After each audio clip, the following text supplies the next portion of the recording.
The call came on a Tuesday, just before noon, the kind of Tuesday that felt like any other.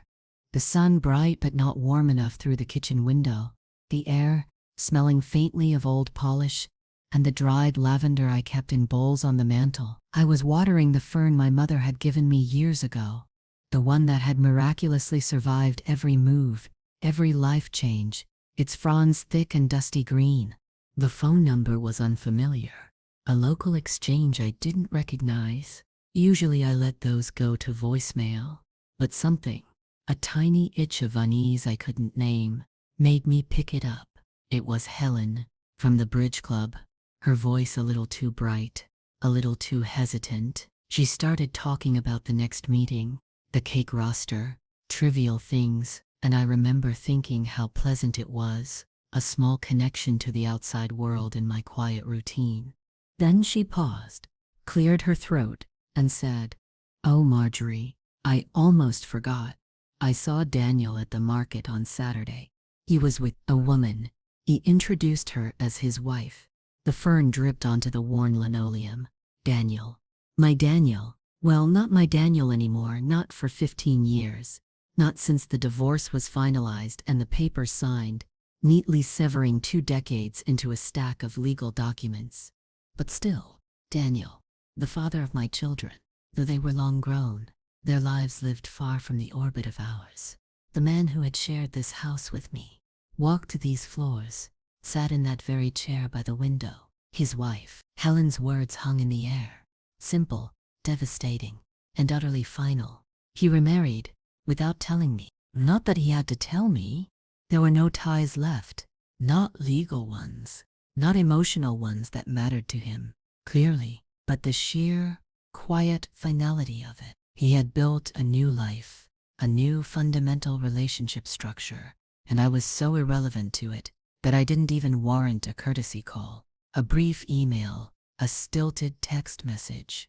Nothing, just a casual mention from a woman at the bridge club who had happened to bump into him at the market. The ordinariness of the revelation was a shockwave. It wasn't a dramatic announcement. It was a piece of mundane social news, like a change in cake roster. He had remarried, and he hadn't told me. It was more than just not being informed.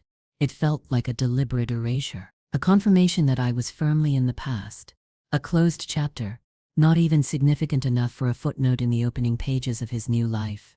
I managed a week. Oh, so nice. The lie tasted like ash.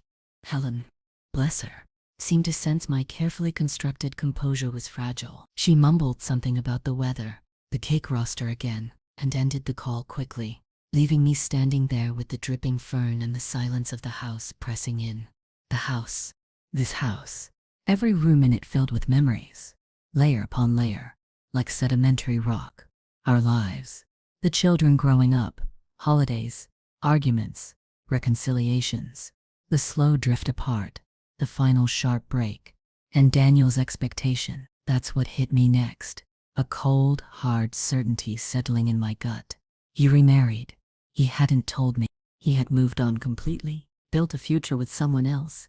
Yet, I knew with a certainty that chilled me, that he still fully expected to inherit this house, and everything in it that mattered. The antiques, the collection of rare books, the investments carefully managed over decades, the small but significant estate I had built and maintained long after he had left.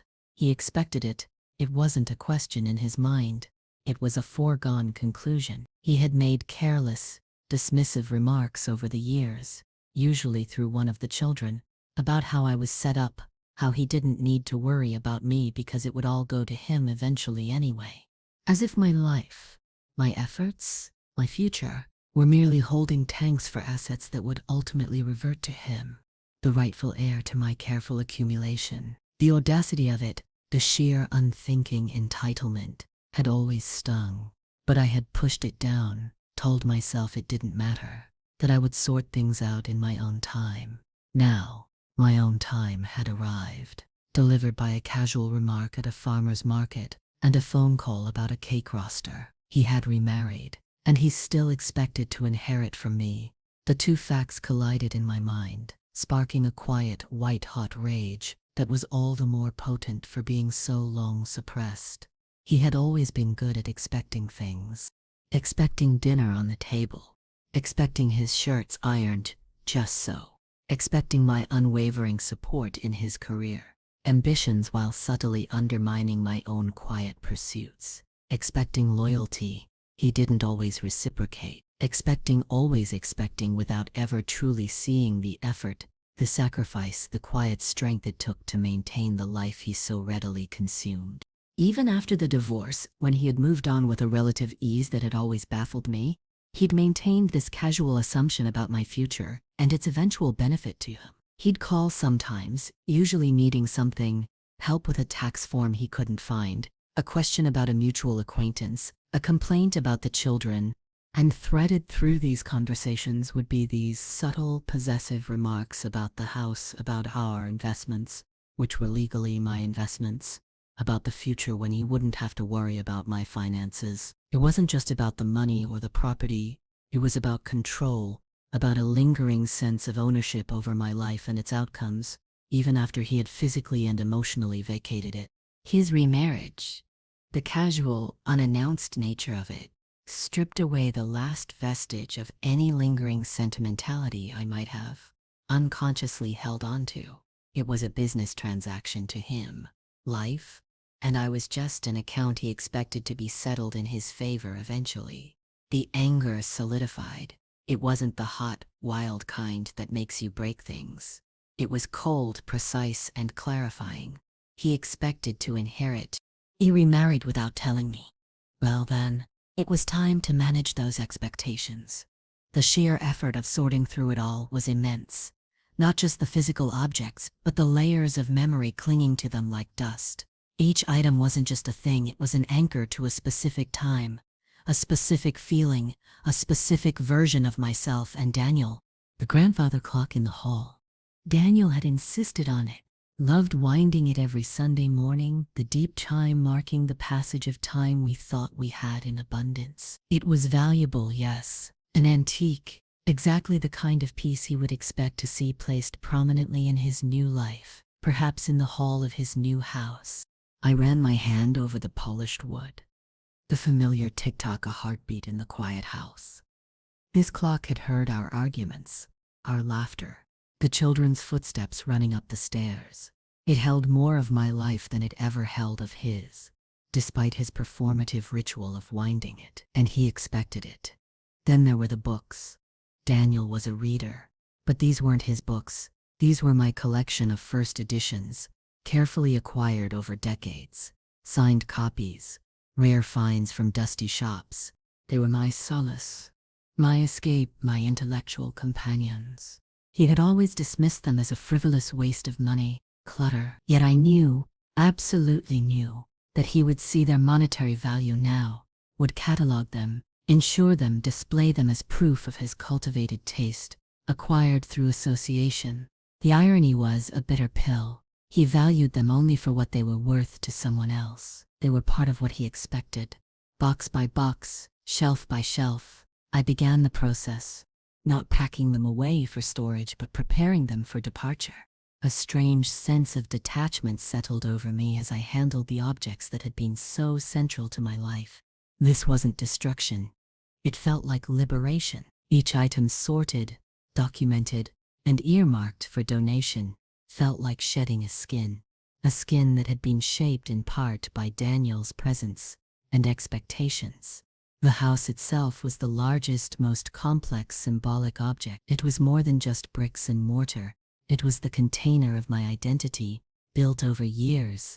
We had bought it together, but the mortgage had been paid primarily from my earnings after he decided to explore other opportunities that never quite panned out, leaving the financial burden largely on me while he pursued his passions. I had overseen the renovations, planted the garden that was now a riot of color every spring, chosen the paint colors, filled it with furniture that wasn't always to his taste but made me feel at home. It was my house, and his expectation of inheriting it felt like the ultimate violation, a final attempt to claim ownership over the space I had painstakingly made my own. I couldn't donate the house, not in the way I could a clock or a collection of books, but I could ensure its contents, The tangible history of my life within its walls would not fall into his hands, would not furnish the life he had built with someone else without a second thought for me. The furniture, the art on the walls, the silver tea set from my grandmother, even the linens, the things that made a house a home, they all represented pieces of my life, intertwined with his memory, yes, but fundamentally mine, and he expected them.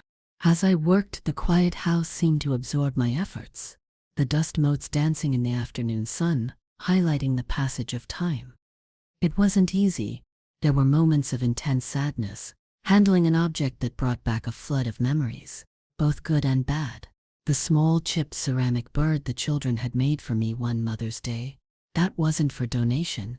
Those personal treasures, the things tied purely to my children and my own life, were kept.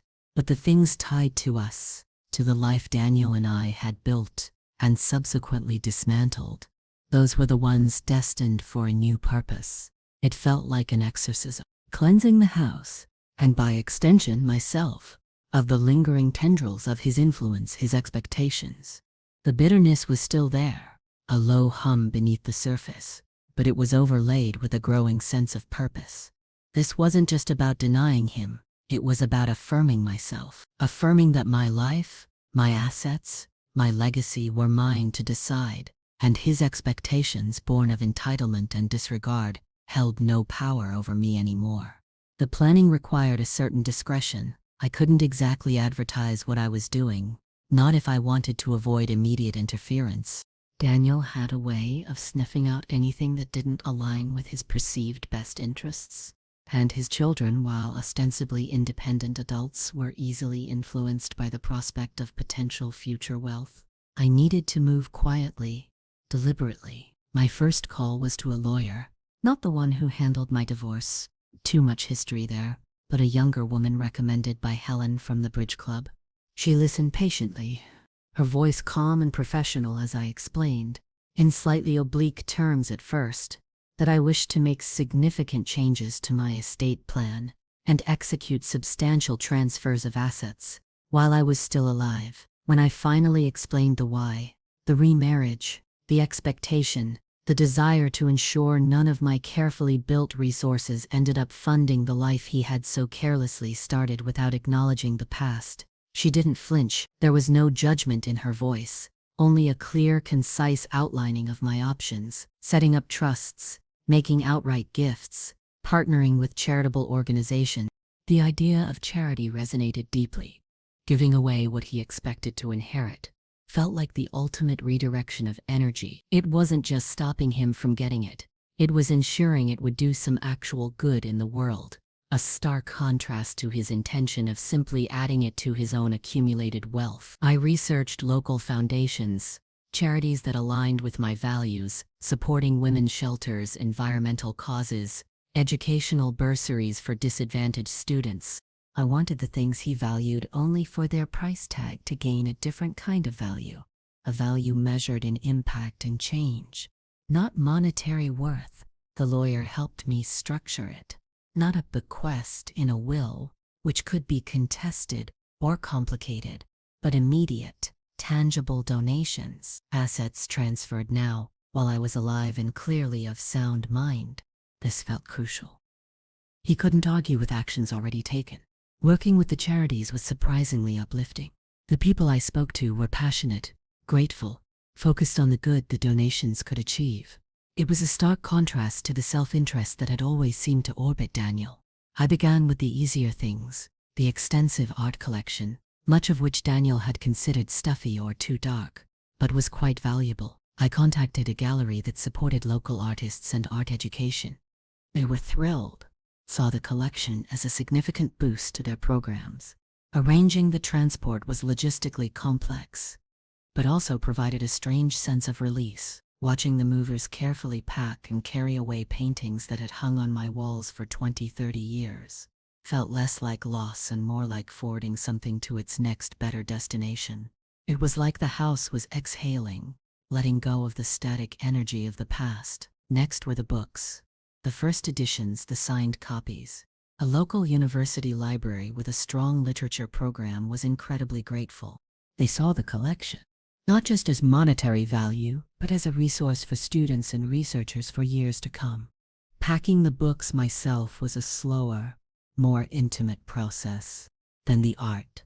Each volume held a memory, a phase of my life. I allowed myself a moment with each, a brief flicker of the past, before placing it in the box, sealing it, and looking ahead. This wasn't erasing the past, it was honoring it by giving its tangible remnants a future beyond Daniel's grasping reach. The quiet strength I had felt brewing was now a steady current flowing through me, guiding my actions. There was a deep satisfaction in knowing that his expectation was being systematically, quietly, irrevocably dismantled, replaced by a purpose that aligned with my values, my vision for what my life's accumulation should achieve. This was more than just saying no, it was saying yes to something else, something better. The process continued, item by item, category by category. The antique furniture, beautiful pieces, many inherited from my family, others acquired with careful consideration. Daniel had always seen them as investments, things that would appreciate in value, part of the overall estate he planned to acquire. I worked with a historical society that maintained several period homes open to the public. They were overjoyed to receive pieces that would complete their rooms, allowing visitors to step back in time. It felt right, giving these old things a new lease on life, a new audience, rather than having them shuffled into Daniel's new house, mere status symbols. The silver tea set, my grandmother's wedding gift, was harder. It represented family, continuity, tradition. Daniel had always admired its weight, the gleam of the silver, another item he had casually listed in his mental inventory of what was his. I decided to donate it to a museum focusing on local history and decorative arts. They promised to display it, tell its story, connect it to the wider tapestry of lives lived in this region. It felt like a way of preserving its meaning, not just its monetary value, and ensuring it would be appreciated by many, not just one person who saw it as a line item on a balance sheet. Each donation required paperwork, coordination, the presence of movers or specialists. It was exhausting work, physically and emotionally. There were days I questioned my resolve, days the sheer weight of memory threatened to overwhelm me. But then I would think of Helen's call, the casual cruelty of the news, Daniel's quiet assumption of inheritance, even as he built a new life, and the resolve would harden again. This wasn't just peak. It was a necessary act of self-preservation, a reassertion of my autonomy. I was clearing the decks, not just of possessions, but of the expectation that had implicitly or explicitly shaped my life for so long. The house was becoming lighter, airier. Spaces that had been filled with furniture were now empty, echoing slightly. Walls that had displayed art were bare, showing the faintest rectangular outlines where paintings had hung. It wasn't desolate, it felt free, like the house too was shedding its past, preparing for whatever came next. The most significant donation, and the one that required the most complex maneuvering, involved the financial assets, the investments, the stocks, the bonds, the things Daniel had always spoken of as ours, but which were primarily the result of my careful management and frugal living over decades, particularly after the divorce. These were the things he most expected, the liquid assets that represented pure, untethered wealth. I worked closely with the lawyer and the chosen charities, a large foundation dedicated to providing scholarships for women in STEM fields, a trust supporting conservation efforts in the local wilderness area. I loved. The process was clinical, involving transfers, account closures, confirmations. It felt less personal than donating the physical objects, but the stakes were higher. This was the core of what he anticipated, the bulk of the inheritance he felt was his due. Redirecting. It felt like rerouting a powerful river, changing its course entirely. There were moments during this process when the temptation to contact Daniel was strong, to confront him, to explain, to perhaps even relish the shock and disbelief his voice. But I resisted. This wasn't for him, this was for me. It was about my agency, my quiet reclamation of control. Besides, I wanted him to find out organically, or rather organically, through the inevitable channels. Let the news filter to him. Let the realization dawn gradually, or perhaps hit him all at once when he finally got around to checking on my affairs, which I knew with absolute certainty he would eventually do. His confidence in his eventual inheritance was so absolute, so ingrained, that I knew he wouldn't feel the need to check on my will or my assets regularly. Why would he? He knew they were there waiting for him. That certainty was his vulnerability, and my quiet action was the precise leverage I needed. The financial transfers were completed first, the numbers large and abstract on the bank statements. Then the physical items were collected, piece by piece over several weeks. Large vans would arrive discreetly, or as discreetly as a large van can be on a quiet residential street, and the movers would carefully wrap and carry away the tangible remnants of my life. Neighbors noticed, of course. Miss Gable across the street, with her perpetually twitching curtains, called over the fence one afternoon. "My goodness, Marjorie, having a clear out, are we?" she asked, her eyes sharp and accusative.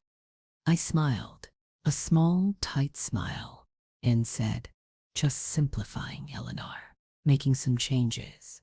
She peered at the label on a box being carried out. University Library Special Collections. Her eyebrows shot up. Books? My word, getting rid of books. Her tone suggested I was discarding something sacred, or perhaps going senile. "Donating them," I corrected gently, "to the university. They'll be put to good use." This seemed to baffle her even more than if I'd said I was burning them. The idea of voluntarily giving away something valuable seemed outside her comprehension.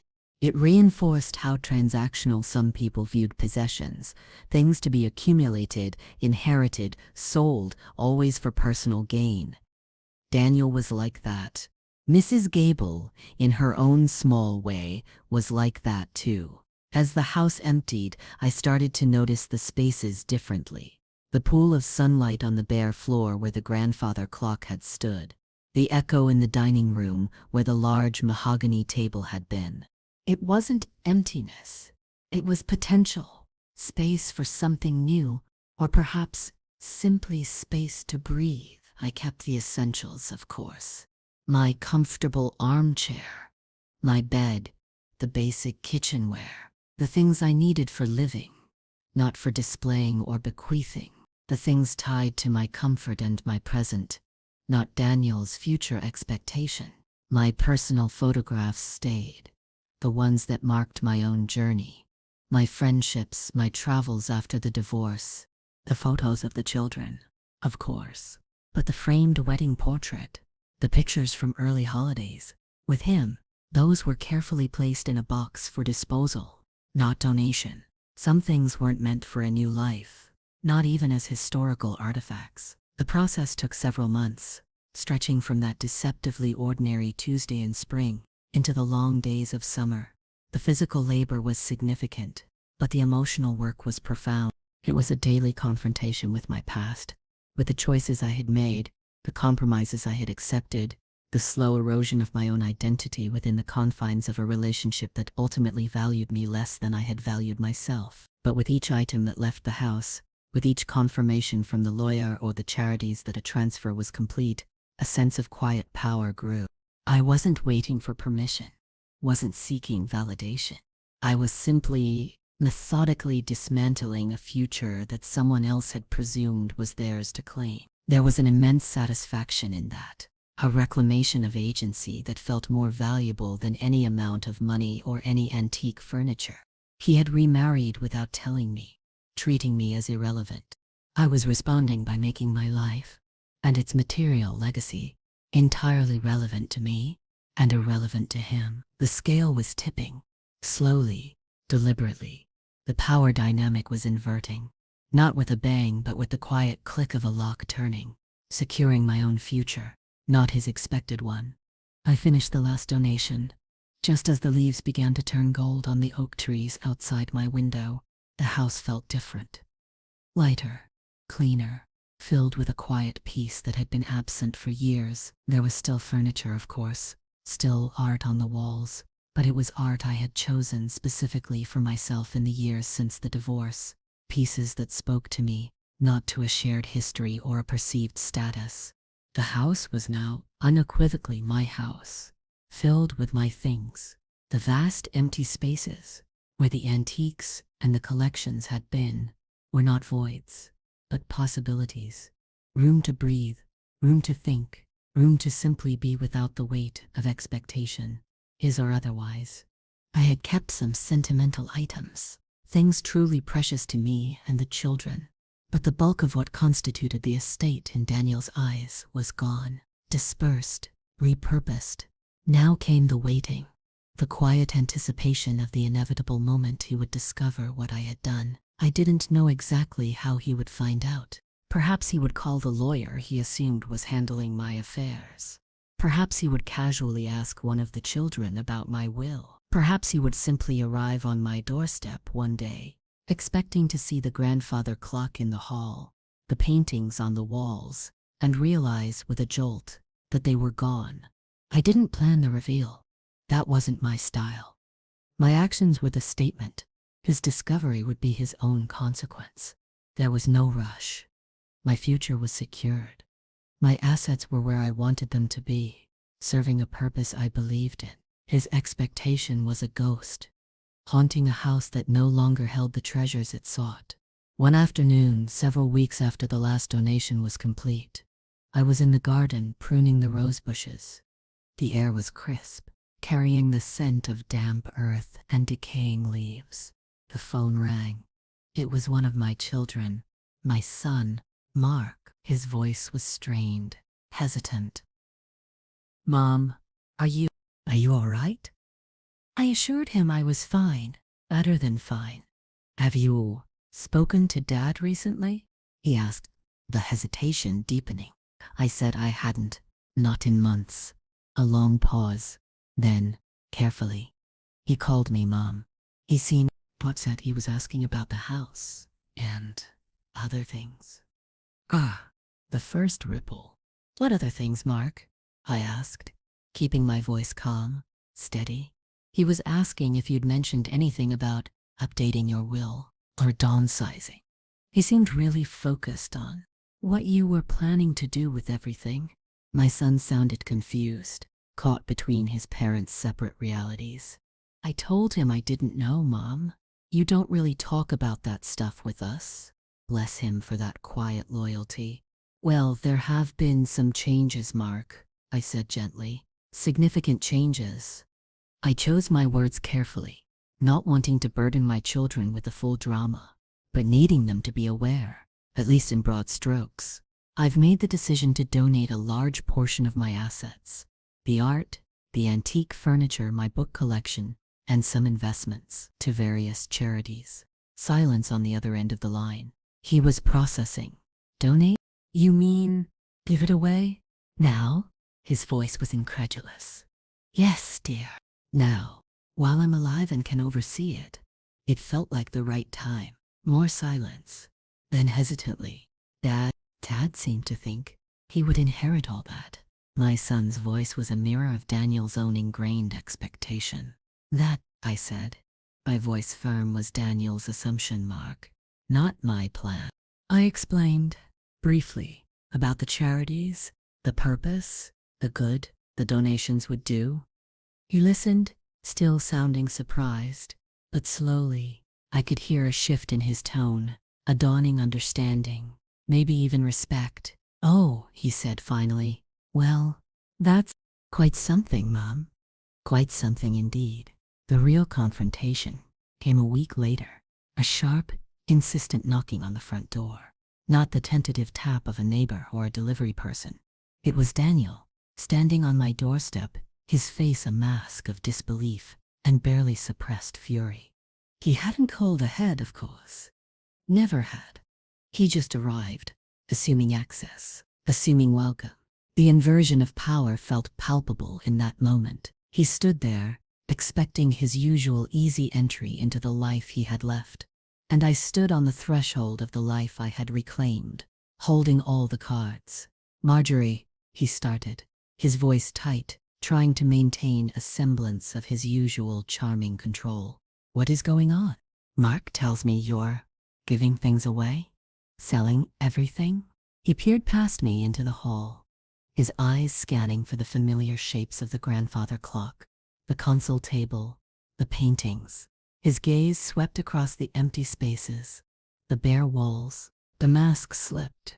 His jaw tightened. Where is everything? He demanded, the charm gone, replaced by naked possessiveness and anger. I stepped back, but didn't open the door wider. I didn't invite him in. The threshold felt like a crucial boundary. "Hello, Daniel," I said, my voice calm, quiet. "Yes, I've made some changes." His eyes were wide now, darting around, trying to comprehend the emptiness. Changes? What kind of changes? Where are the paintings? The clock? My books? His books. The irony was almost overwhelming. "They're gone, Daniel," I stated simply. "Donated to various institutions. The art is with the gallery. The books are with the university library. The furniture with the historical society. The financial assets have been transferred to foundations." I listed them, ticking them off internally, a quiet recitation of his dismantled expectations. His face went through a series of transformations: disbelief, shock, confusion, and finally, pure, unadulterated rage. "Donated? Are you insane? That was all meant to come to me. My inheritance, the entitlement raw and ugly, erupted. You can't do this. That was our future. Our future ended 15 years ago, Daniel," I said, my voice still quiet, but laced with steel. "When we divorced. What I do with my assets now is my decision. My future," he sputtered, his hands clenching into fists. But I expected. You always said." He was grasping for justifications, for some past remark or perceived agreement that validated his claim. "You expected I finished for him." "Yes, Daniel, I know you did. It seemed you were very certain of your eventual inheritance, even as you built a new life for yourself." I paused, letting that sink in. A new life you didn't feel the need to inform me about, by the way. The quiet mention of his remarriage, the catalyst for all this, seemed to take the wind out of his sails for just a second. It was a small point, but it highlighted the disconnect. He had moved on completely, erasing me from his present, yet still expected to benefit from my future. "That's different," he protested weakly. "This is about my security, my children's security." "Ah, the children, always a useful shield." "Your security, Daniel," I stated, refusing to be drawn into defending his children's perceived loss. "You have remarried. Presumably, you have made arrangements for your security with your new wife. As for my assets, they are now providing security and opportunity for many others. For students, for artists, for conservation efforts." I looked him directly in the eye. "They are doing good in the world, Daniel. More good, I believe, than they would have sitting in your investment portfolio." He was speechless, his face contorted with anger and frustration. He couldn't argue the legality. The lawyer had assured me of that. I was of sound mind. The transfers were legitimate gifts and donations. His claim was purely based on expectation, on a presumed right that held no legal standing. He had nothing to fight me on, legally. Emotionally, he was a storm, but I was the rock. He turned and walked away, muttering something I couldn't quite catch, something about lawyers and mistakes. I closed the door softly, leaning against it for a moment. The house was silent again, but it was a different silence now, a peaceful one. The confrontation hadn't been loud or dramatic, but it had been definitive. The power had shifted. He arrived expecting to intimidate, to reclaim his perceived due, but left empty-handed, facing the irreversible consequences of his own actions and assumptions.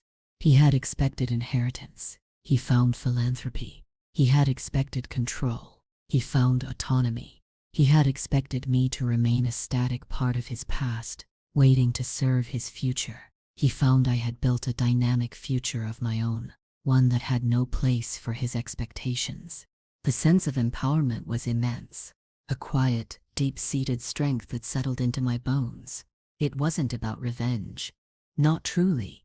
It was about balance, about justice, about reclaiming my narrative, and ensuring the final chapter was written by me, and for a purpose I chose. The calls from his side didn't stop immediately.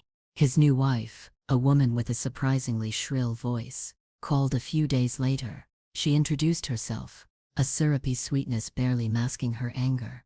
"Marjorie, I don't know what Daniel told you, but this is simply outrageous. That money, the house, that was all supposed to be settled. Daniel has plans. You can't just give it all away."